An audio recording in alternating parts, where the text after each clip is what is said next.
Assalamualaikum warahmatullahi wabarakatuh.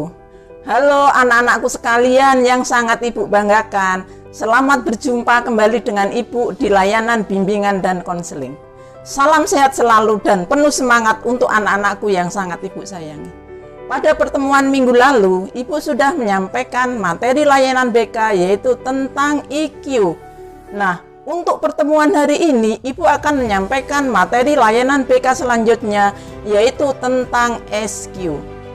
Tolong anak-anakku sekalian, kalian menyimak materi SQ ini dengan seksama dan sampai selesai ya, karena nanti di akhir pertemuan ini Ibu akan memberikan tugas yang berkaitan dengan IQ, EQ, dan SQ.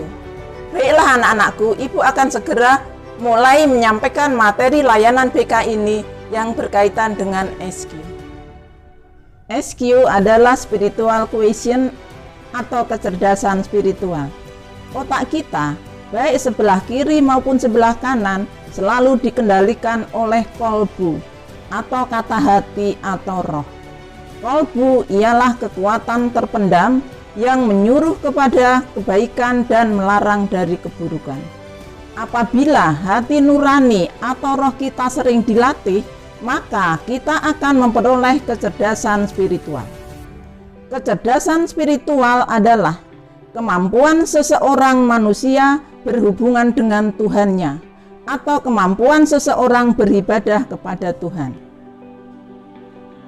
Orang yang rajin beribadah kepada Tuhan, maka akan memiliki hati nurani yang terang, yang sangat membantu mengontrol pikiran ataupun perasaannya. Sebaliknya, orang yang jarang berhubungan dengan Tuhan, maka hati nuraninya akan tertutup oleh nafsu sehingga menjadi gelap, tidak dapat menerangi akal maupun emosinya. Akibatnya, tindakan orang tersebut sering tidak terkontrol dan tidak terkendali. Cara melatih kolbu kita agar memperoleh kecerdasan spiritual ialah dengan memperbanyak zikir dan doa. Zikir yaitu ingat kepada Tuhan yang dilakukan berulang-ulang. Otak kita ibarat brankas yang berisi memori-memori. Kalau kita selalu ingat kepada Tuhan, maka brankas memori kita pun akan tetap terjaga. Caranya adalah dengan melatih hati nurani kita, yaitu dengan membiasakan zikir dan doa. Zikir ada dua macam. Satu, zikir ucapan, yaitu mengucapkan pujian kepada Tuhan dengan berulang-ulang. Hal ini perlu dilatih supaya SQ kita cerdas. Kalau zikirnya hanya sekali-sekali, maka memori kita akan mudah kena virus dan menjadi rusak. Akhirnya, waktu ulangan atau ujian tidak bisa menjawab. 2. Zikir perbuatan, yaitu melakukan perbuatan positif berulang-ulang seperti makan, mandi, tidur, belajar, olahraga, dan lain-lain. Contoh, makan itu adalah perbuatan positif. Kita makan rutin setiap hari berarti kita melakukan zikir perbuatan. Maka Tuhan pun akan membalas perbuatan kita. Kita menjadi sehat, kuat, dan bersemangat. Kalau kita mogok makan, maka Tuhan pun akan membalas perbuatan kita, perut kita akan menjadi sakit. Kalau kita belajar berulang-ulang, itu pun termasuk zikir perbuatan, maka Tuhan pun akan membalas perbuatan kita dengan memberinya kecerdasan. Selanjutnya adalah doa. Doa artinya memohon pertolongan kepada Tuhan. Contoh, memohon agar diberi kemudahan dalam belajar sehingga hasilnya sukses. Doa harus disampaikan dengan segala kerendahan hati dan mengakui bahwa kita adalah makhluk yang lemah, tidak berdaya, serta meyakini benar bahwa hanya ada satu kekuatan, yaitu Tuhan yang Maha menentukan segala sesuatunya. Berdoa termasuk beribadah, dan kalau hal ini dilakukan berulang-ulang, maka akan melatih SQ kita menjadi cerdas.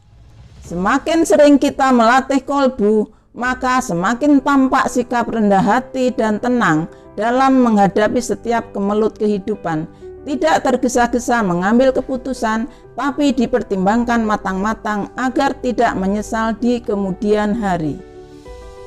Menurut para ahli, kalau IQ, EQ, dan SQ itu dilatih secara optimal, maka akan meningkatkan prestasi belajar, kemampuan bersosialisasi, kemampuan dalam mengatasi kesulitan-kesulitan, kemampuan dalam melaksanakan tugas, dan kemampuan berkreasi.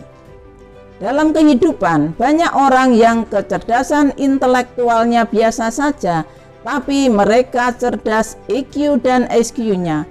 Mereka adalah orang-orang yang tidak menyerah menghadapi kesulitan hidup, selalu ulet dan tekun, bekerja keras, tabah dan tawakal kepada Tuhan atas nasib yang diterimanya. Orang yang demikian, nama dan perjuangannya selalu dikenang orang, walaupun jasadnya sudah tiada. Contoh, Helen Keller, seorang gadis buta tuli yang bersikeras ingin sekolah seperti anak-anak yang normal. Ia tidak pernah mempedulikan fisiknya yang cacat itu, tidak pernah putus asa, terus berjuang sampai akhirnya tercapai cita-citanya menjadi seorang sarjana. Setelah menjadi sarjana, terus ia mengembangkan karir, mendirikan sekolah untuk membantu anak-anak yang senasib dengan dirinya. Contoh lain, seorang pejabat tapi koruptor. Ia orang pintar, IQ-nya tinggi, EQ-nya juga cerdas. Buktinya mampu memimpin bangsa, tapi SQ-nya rapuh. Tidak bisa memahami dirinya, akhirnya hidupnya celaka. Contoh orang yang mempunyai IQ tinggi diantaranya yaitu B.J. Habibie, Jerome Pauline, Maudy Ayunda, Cinta Laura, dan lain sebagainya. Contoh orang yang memiliki IQ tinggi yaitu Megawati Soekarno Putri, Belva Devara, dan lain sebagainya. Contoh orang yang memiliki SQ tinggi yaitu Buya Hamka, Ustadz Abdul Somad, dan lain sebagainya.